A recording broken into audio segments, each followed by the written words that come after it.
right, and welcome to another episode of the Midlife Motorheads podcast. On today's show, we have a guest interview with a man who does so much more than just hang out at the track with his buddies. But before we get into the show, I want to remind everyone that on the upcoming Memorial Day of 2019, when you are at the backyard barbecue, the beach, the lake, or maybe even at the racetrack, whatever you may be doing, just take a minute and think about the true meaning of Memorial Day. It's the day when we all should remember the fallen heroes that gave the ultimate sacrifice for fighting for our country, fighting for our freedom, so that we all can enjoy doing things we like to do with our family and friends. You know, military life, especially for those in combat situations who experience things that civilians can't even imagine, is much different than civilian life. And when it's time for these brave men and women to end their military careers and transition back to civilian life, it sometimes can be very difficult. Some get depressed so much that they turn to alcohol or drugs as an escape mechanism, or tragically escape it all by taking their own life. Our guest today is making it his life goal to change this by utilizing his passion for racing to help these deserving brothers and sisters from all branches of the military.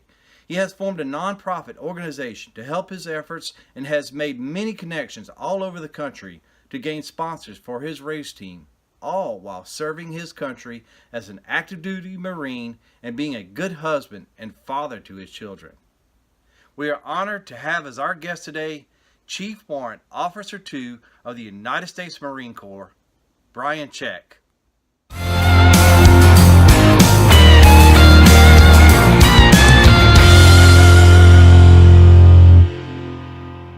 So, Brian, welcome to the Midlife Motorheads podcast. We're really excited to have you on this evening. But before we begin, the first thing I want to do is thank you for your service to our country. It means a lot to us and to have you on and to know what you do, for our country. So we really do appreciate that. And I thank you for that. I really do. Thank you. It certainly means a lot. So to kind of kick us off, this conversation, can you tell us a little bit about yourself and tell us a little bit about USMC racing? So myself, I've been in the Marine Corps 15 years this August. Married, 2 kids. I have a third, it's my stepdaughter, and we're planning on having a fourth and calling it quits at that. I've been stationed in Okinawa, and then I was in Johnstown, Pennsylvania. I did a 5-year stint in Lejeune with MARSOC.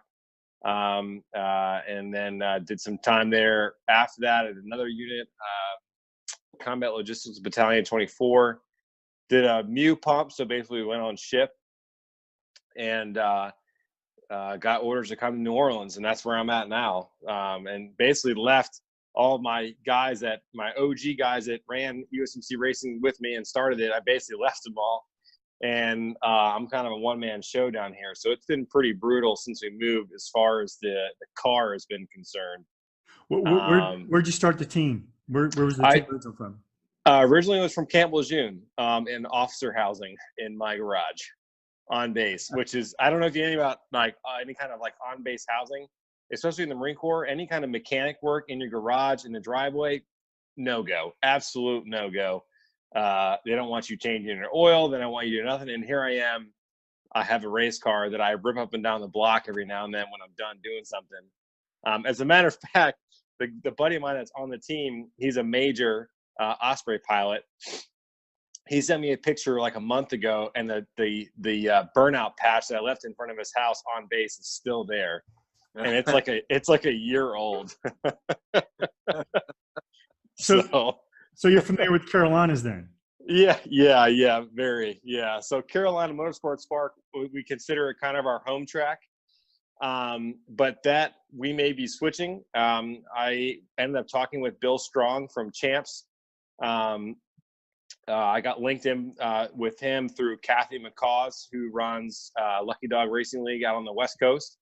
Yep. And I don't remember how me and Kathy linked up, but she said, hey, you really should talk to Bill because, last I checked, they waive or comp military teams that are, nonprofits in the Champ Series. I'm like, okay. So she emailed Bill, CC'd me as kind of like an intro. So we're making the switch full time to Champs next year because they're going to comp every entry fee, which makes every single race we have cheaper now on the veterans and military guys we have in the car. We don't really have enough donors to make it a free ride for our veterans and active military service members yet. We're getting there. We're about $300 or $400 cheaper a seat for those guys than we were when we started. So the donors are definitely kicking in. But we just don't have enough, and not trying to be greedy about it, but we just don't have enough right now, to make it a completely free seat. Sure. Now, Brian, I think I mentioned Champ Car to you when we first started communicating back and forth. So here you are. Welcome. I know. I'm excited. We're going to be hitting Barbers actually in November. Yeah, Trotty, I don't know if we need the competition. What do you think? I don't know. Another Crown Vic out there. I can tell you that Bill Strong and Mike Chiswick with that organization, it's a real good place. I think you guys will really enjoy it. It's not as much of a party like the Lemons. It's a little more serious racing, but the whole organization is really good. All the competitors are seem to be real friendly and will help you out when you need help. So I think it'll be a good one for you guys.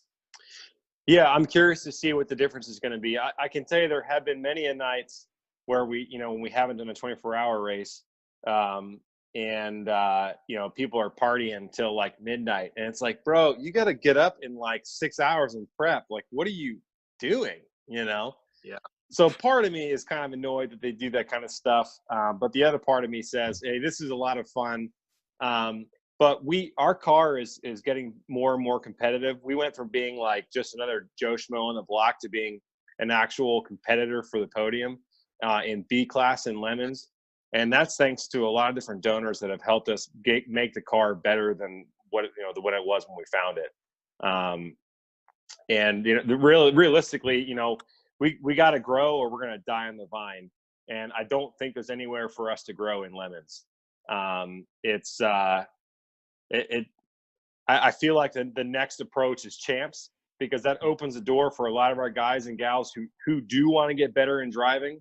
And I feel like a lot of the more experienced people out there that have HDPE licenses or they're provisional in some other kind of class, they'll get the experience. And that leads me to my next kind of point is we never run without a civilian in the car that has an extreme amount of experience. Sometimes we have two. It depends on who wants to drive.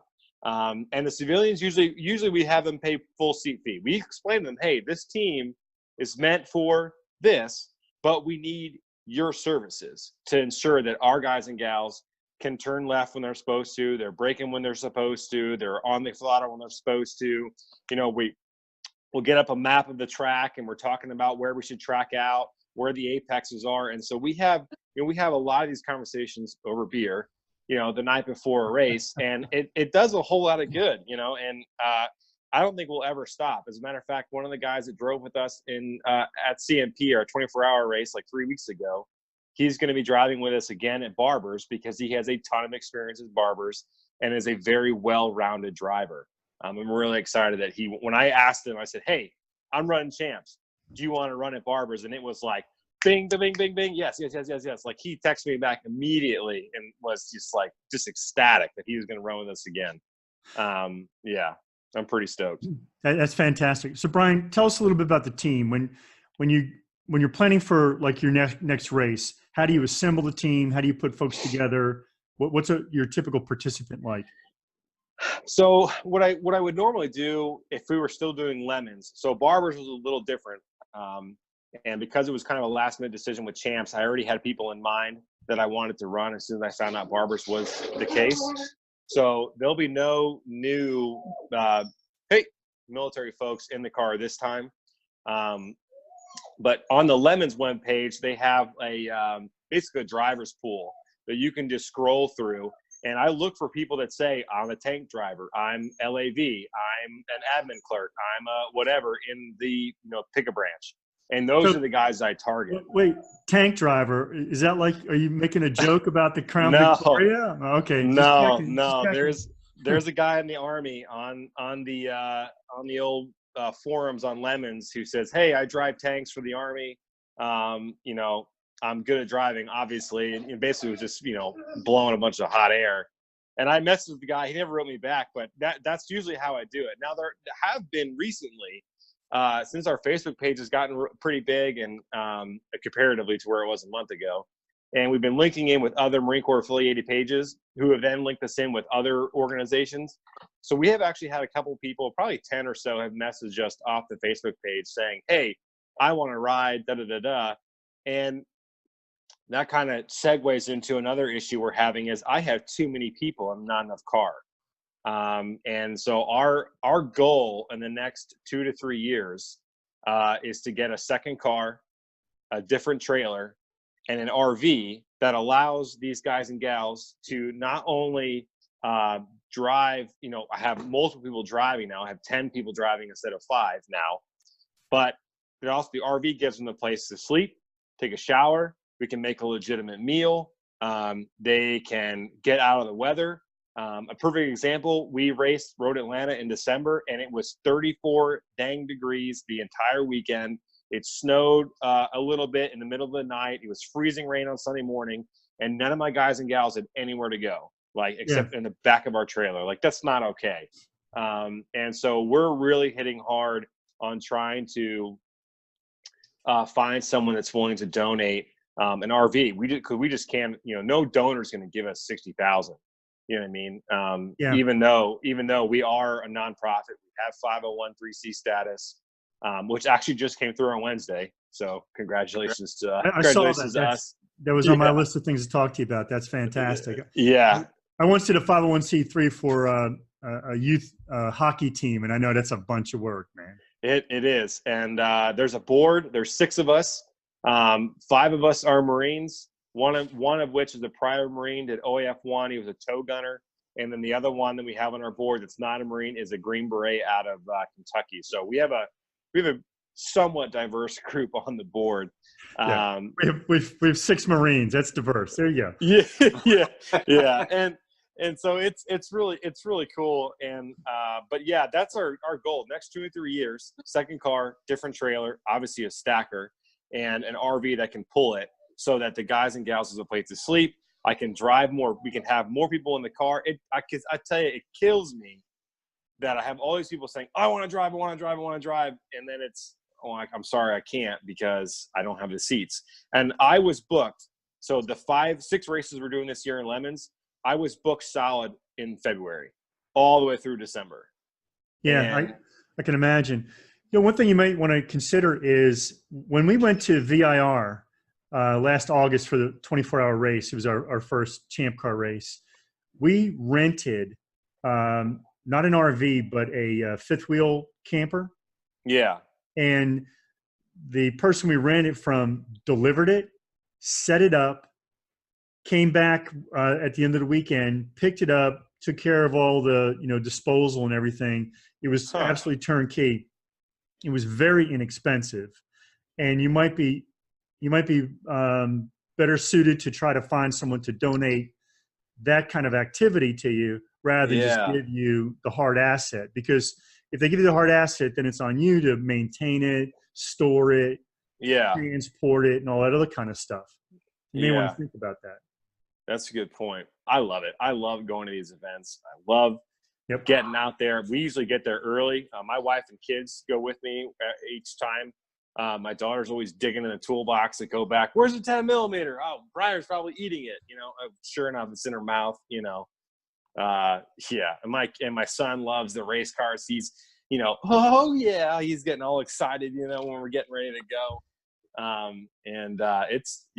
It's a hoot. It's a man. I love it. It's a family adventure when we go and hit these tracks. That's very cool. Brian, I want to know if you could talk a little bit about what's the main thing, or what are you trying to accomplish with your 501(c)(3)? So our main goal is to help veterans and active duty service members have an outlet, right? More or less the veterans, because when they get out, you know, gone in an instant. And, you know, a lot of people have a really hard time with that. And we didn't really have a mission statement until a couple of races ago. We had a guy show up who was very quiet, didn't really say much when he showed up on Thursday evening for practice, kind of like standoffish. And as we started talking with him over the weekend, we realized, he did have PTSD. He was going through problems, But by Sunday, you couldn't get him to shut up. He was lovey-dovey on everybody. He didn't want you to leave. Like, he completely changed, and just being around the rest of us. And so we really loved the fact that we were able to do that for him. And we've continued to do that with other people. We've had a couple of guys who continue to come back and really want to drive because they love what we're doing. They love the camaraderie. They love the fun. The race car is great. And half of these guys can't drive for, shit, like myself. But that's not the point. And these guys know it. They understand it. They love it. I just can't even.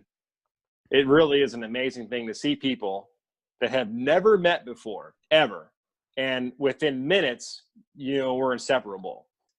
That kind of brotherhood, that kind of sisterhood, that you can just meet somebody that you've never met before, but the fact that you guys have military service and combat in common, it opens all sorts of doors, and people start talking, and they express problems and issues. And one guy that was like in tears talking about problems at home, and like next day a different person, because they had an outlet. And we love the fact that we have that ability for people to do that. You know what I mean?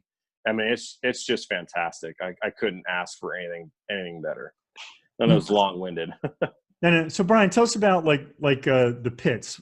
We've done a few races, and we've got some like arrive and drive types. In fact, one race, the guy was upset because we asked him to help fuel the car at one of the pit stops. Oh, what are your pit stops like? What's the activity in the pits? So in the pit stops, so our car currently has a dry brake system, which is fantastic. I love that thing. Of course, Bill was like, it's got to go. So that sucks. But all of our guys pitch in. We only had one guy who basically never pitched in, and they'll never come back. The car comes in, the guy in the car gets himself out. And we have two guys, doing the fuel. One guy's got the cans, and one guy's got the fire extinguisher. And when the driver gets out, he's going back around to our fuel cart, so that when the guy's done stabbing the tank with the one, he can then turn around, hand off the empty can, take another one and stab it in. We're very professional. We're very quick. But as soon as the pit stop over, the grab ass comes back. People are like, just being dumb as all hell. So like it turns on and off, throughout the weekend as we need to be serious. Like, we were basically grab assing in the pits, or in the paddock at 10:30 at night. And Lane, our Air Force guy, came on the radio. I just got hit. And we're like, what? Are you kidding me right now? Like what? And so we went from joking and cursing at each other, being, doing whatever, to suddenly we're sprinting over to the penalty box and trying to figure out what happened, So we can turn it on and turn it off, but our pit stops are very, very good, especially with the dry brake. That's for sure. That definitely gives us time. I'd like to see the dry brake come to Champ Car. Trotty and I volunteered at a race, which I would highly recommend to you guys. If you could have people before they drive actually volunteer to race, it'll help everybody understand what's going on. But there was one car, and I kept radioing in saying, "This car's a problem. This car's a problem. There's going to be a problem." And I come back, and walking up the pits, there's this woof, and there was a fire. Oh man. Yeah. I was standing right behind the car, Brian, when they were fueling, when he was dumping his third can, 5-gallon VP jug in. The blowback of the fuel was spewing everywhere. He had a catch can on the ground, but I took about 10 paces back because I was scared something was going to happen, and it did. When that fuel hit that exhaust, it just ignited. Now, they put it out fast. The extinguisher guy, he actually dropped the nozzle and had to reach down and grab it again because the percussion from the flash but he got it out pretty quick. So it could happen, and I think Champ Car really should look at the dry brake systems as well. I think dry brakes are the best, because as soon as you pull that out of the tank, it's done. There's nothing else coming out of there. Yeah, that's right. If you're pulling a 5-gallon jerry can with it, that stuff's going to go everywhere. And it always, especially when you're not paying attention, and the thing just flips up, and then it smacks the guy in the face. Now he's got gasoline on his face when we're trying to refill our cans. And oh man, yeah, I was really shocked when Bill told me that. I'm like, man, I wanted to tease him a little bit, but he had just told me they were comping us, so I didn't say anything. But I wanted to say, man, how come Lemons has that on you guys? That doesn't make any sense. It just should be the other way around, They feel that it's a hindrance because of the cost involved, and my comeback to that was, what's a night in the burn unit going to cost? Yeah. So yeah. It's not a good thing to do. Man, tell us about your car. Okay, so the car, the frame and the body is a 1996 Crown Vic, and that's about it. That's 96. The rear end, Ford 8.8 I believe it's out of a 2003 Mustang, running stock rear end, I think 355s. We have 18-inch wheels all the way around. We run Federal RSRRs for tires. The motor is a 2005 4.6 out of a 2005 cop car that was out of Surf City. So that car never probably went above 45 miles an hour ever, because I think the top speed on Surf City is like 35. So that motor has a ton of life left in it, and thank God, because we stretched that sucker. And we didn't want to take all the wiring out, and because basically any 4.6 from 1992 to 2012 was basically the same thing.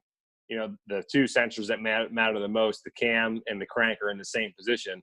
So we just dumped the 2005 into here, and we're using the coil packs instead of the coil overs, and it runs just the way it should, no problems at all.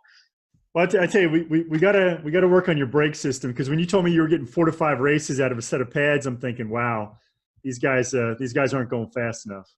Yeah, well, no, we're not, and that's actually served us really well. We've placed really well because everyone else around us is just beating the hell out of their cars, and we normally don't run the car past 90% of its ability, just because we don't have the backing to continuously replace things.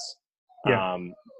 If we had some kind of substantial donor that was, going to give us, $2,000 a month in incidental costs, let's say $2,000 a race after the fact, after every event, then that's something we would do. We would be running that car as hard as we could, and that it would be great. But we just don't have that kind of backing yet, Yeah. Well, the good news is that we've beat on our car for 30 hours, and really, except for the transmissions and the one wheel bearing that we lost, and we knew we were going to lose it. We just ignored it.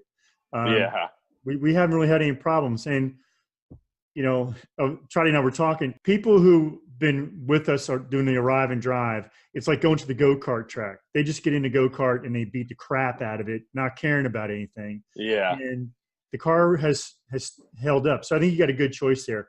And we'd like to help you along the way with whatever tech we can, because we want to see more Crown Vics out there. We think it's like the best platform.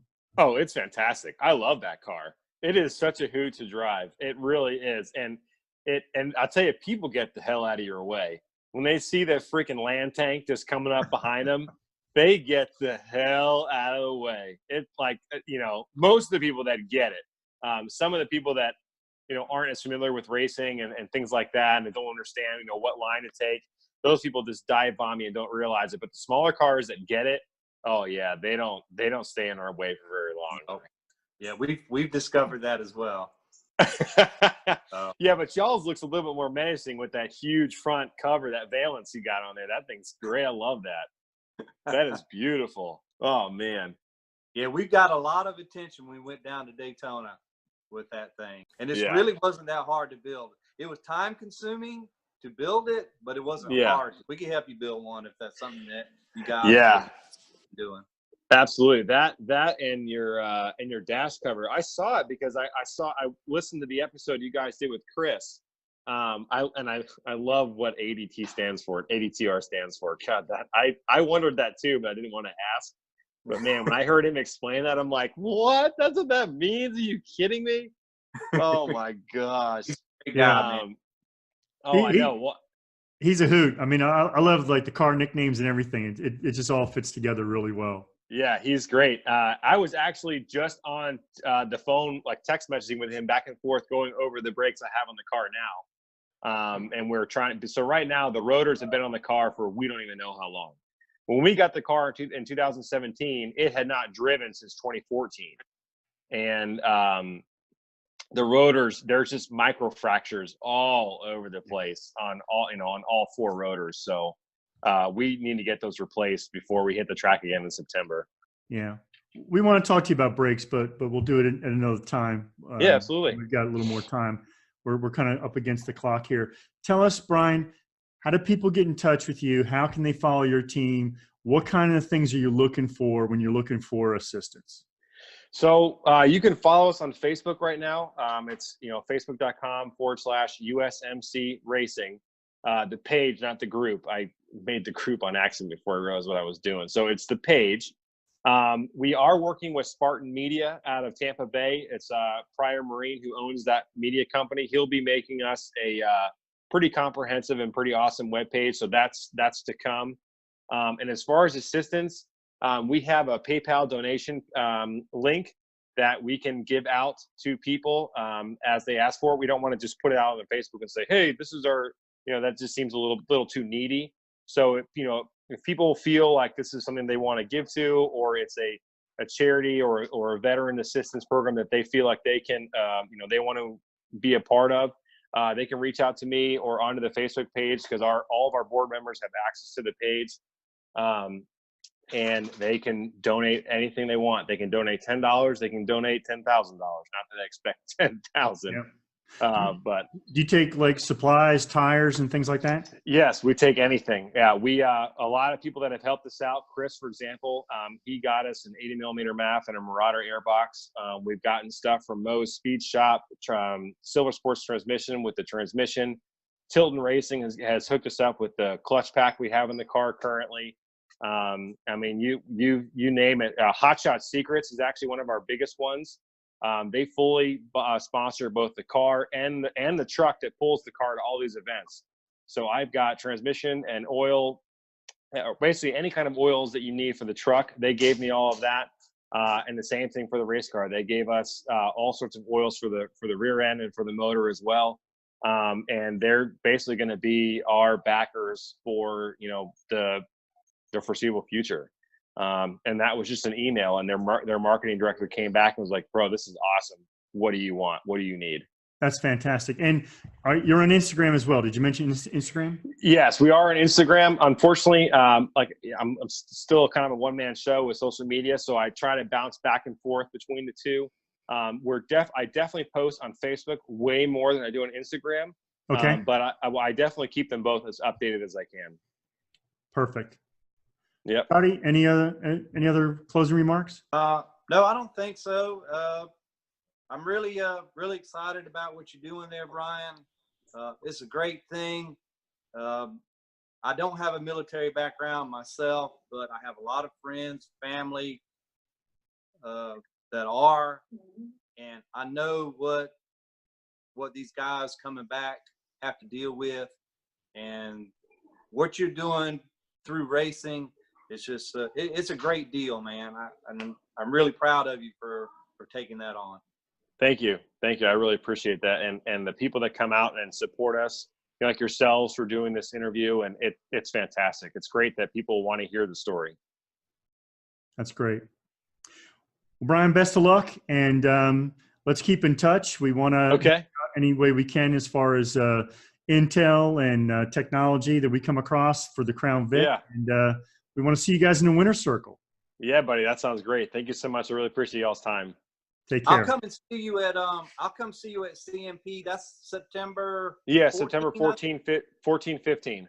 Okay, yeah, the track is 45 minutes away from my home. So. Oh man, we were just there 3 weeks ago. Really? Yeah, Wow. 24-hour race. Yeah. So I'll come up and see you guys, and I'll point out some things that we've learned in the last couple of years with the Crown Vic. Yeah, Like, I'll take it. I don't know if it will or not, but your car's a little bit older than ours, but it's the exact same platform. Yeah. Oh yeah, it's the same deal. Oh yeah. Cool. Very cool. Awesome. Thank you so much, guys. I really appreciate it. All right. Take care.